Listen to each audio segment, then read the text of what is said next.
Hey, this is Chris, and I just wanted to share a few notes with you guys, a couple of experiences as I'm shooting the film, the short film, the Covet. Some of the things that I guess I've learned, and some of the things that I found quite enjoyable that I didn't expect to be enjoyable. I've done a lot of, my background is in just kind of more commercial kind of work and haven't ever tried anything narrative before. And I really didn't think I was much of a writer.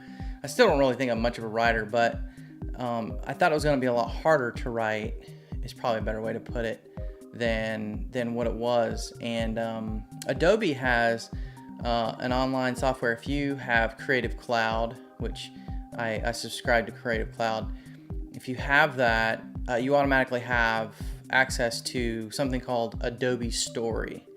And what it is a script writing software that you just log in with your Creative Cloud credentials, and I think it's like adobe.com/story or story.adobe.com or something like that. I'm sorry, I don't have it in front of me.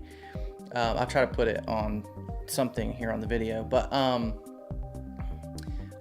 it makes the writing process a lot easier when you're trying to figure all that out. And I think in the beginning I thought it was much more complicated than it really was, but then when I started doing it, I realized that it wasn't too bad. It was they have like the different individual tags and the indentations set properly for you to be able to easily access that kind of stuff. And it's a very stripped down program, so it's not overwhelming.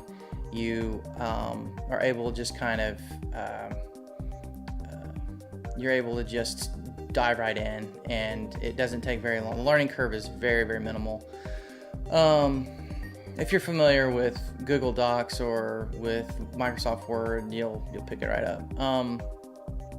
So I was able to, basically what happened was Ross Ponder wrote the story, and he's a very good writer, way better than I am. And he was super busy, and I asked him to do this, but I was also asking him to work on the script for the feature film we're trying to get funded called Corkscrew. And so he was really busy, and it was kind of unfair of me to ask him to do additional things.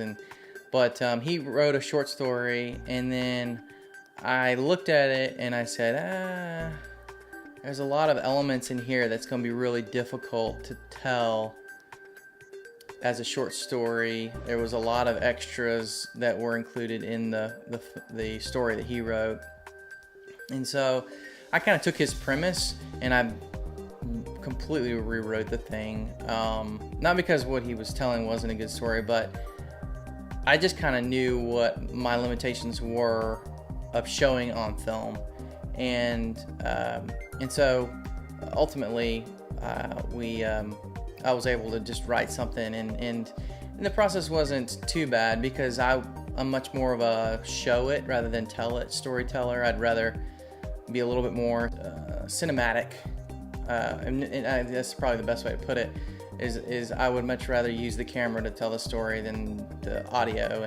And I know that there's a lot of exposition that's required to kind of bring your audience into the story, but at the end of the day, there's a fine line between over explaining and so anyway, I'm much more of I like a lot of hidden meanings in a lot of what I do. I like to show things but not explain them, because I'm much more of I guess more cerebral when it comes to watching films, as I'm looking for Easter eggs and those kinds of things. Not everybody enjoys those kinds of films, but those are the films I enjoy, and so that's kind of how I'm telling the story.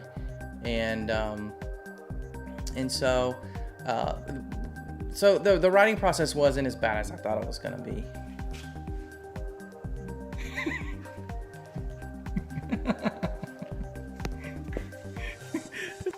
The other thing that I learned through this process is the scouting locations and the importance of scouting locations, and the production value that a good location brings to a film project. And and the tenuous relationship that can kind of happen. Example would be in the story of the Covet, the main character breaks into the hotel to search for a hidden treasure. That's kind of like the premise of the entire film. And so I'm not really spoiling anything, but the owner of the building didn't like the idea of me showing an actor breaking into his building. and I was surprised by that. I didn't think he would have an issue with that.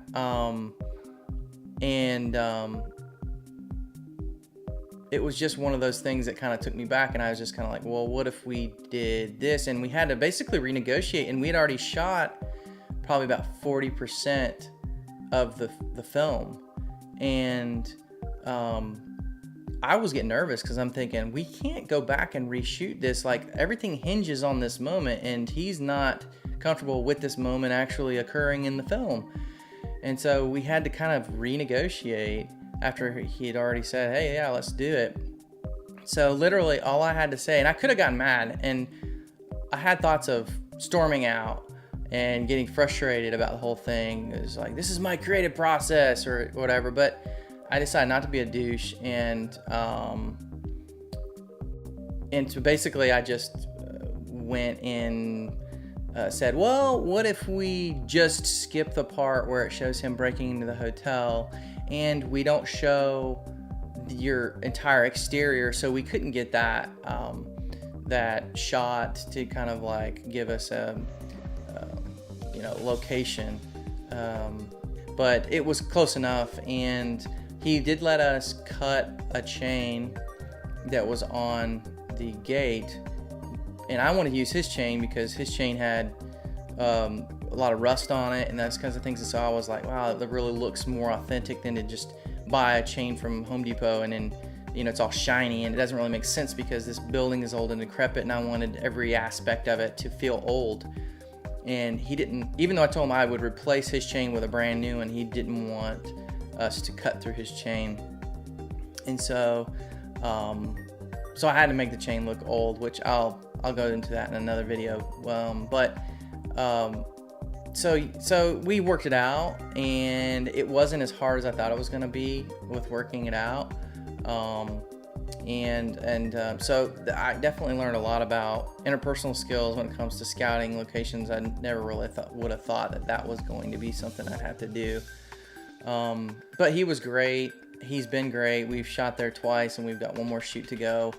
The other thing that I learned is that I've never worked with a huge crew. I've worked with smaller crews, 2 or 3 people.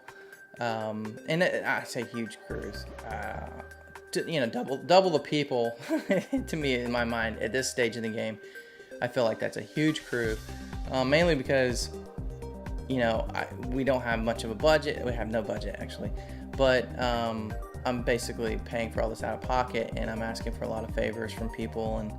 And what I learned was that, well, I knew it was basically a team sport, shooting films. You can't do it alone. I mean, you could, but I think it's a better outcome if you don't do it alone. And I think what surprised me, even though they were all friends of mine that were agreed to help out, I think what surprised me is the sense of community that I experienced through a crew that really didn't have a whole lot of experience in doing any of this stuff.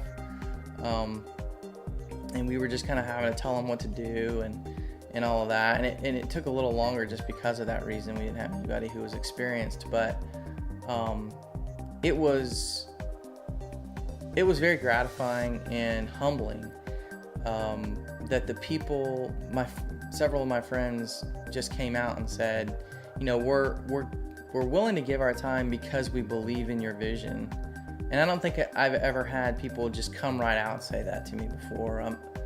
Maybe people have felt that in the past and just never really expressed it, but this is the first time that anybody said anything to me in that way. And it made me feel very wealthy in as having friends that were willing to spend till 1 a.m. shooting in an alley outside with mosquitoes and stuff, and it just made me very grateful. It made me realize how important friendships are, even beyond having funds to be able to create a film, and a bunch of expensive equipment. And so there was definitely a sense of camaraderie there that was completely unexpected. So those are a few things. I'm going to do a couple other videos and share some other things with you guys, but those were just a handful of things that kind of comes to mind as a filmmaker. It's been really interesting.